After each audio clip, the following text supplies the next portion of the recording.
জান শুনো না, রোজাতে তুমি কি করবা জানো? ইফতারের পরে তুমি আমার সাথে 2 ঘন্টা ভিডিও কলে লাইনে থাকবা, বুঝছো? কেন ইফতারের পর কেন লাইনে থাকবো?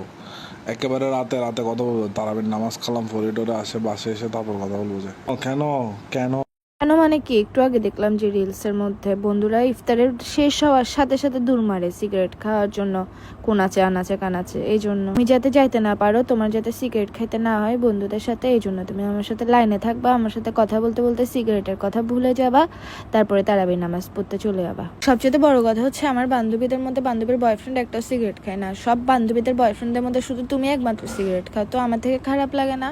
তোমার বান্ধবীর বয়ফ্রেন্ড এগুলো হচ্ছে চিকেন চিকেন বুঝো নাই, মাম্মি ড্যাডি, এই জন্য খাইতে এগুলো খাইতে পারবেও না, বুঝছো নাই, এগুলো আমাদের মতো চিলক্স না।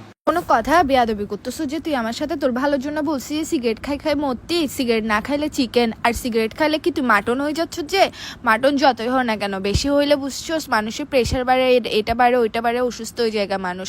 ফাইসলামও কেন করস? ভালোর জন্য বলছি, ভালো এনে রাখবি বেয়াদব কোথাকার। তোকে আমি কি সুন্দর করে আদর করে বললাম যে সে ইফতারের পরে তুই আমার সাথে 2 ঘন্টা লাইনে থাকবি, আমি কোনো কথা বললে আমার কোনো কথার দাম তুমি দাও না, যে ফালতু কোথাকার। তোমাকে আমি যতবার বলি এটা করিও না ওটা করিও না, ওইটা আরো বেশি করে করো তুমি আমার সাথে। আমি এখন সিগারেট না খাওয়ার জন্যই তো বললাম, এখানে কি আমার কোনো লাভ ক্ষতি আছে?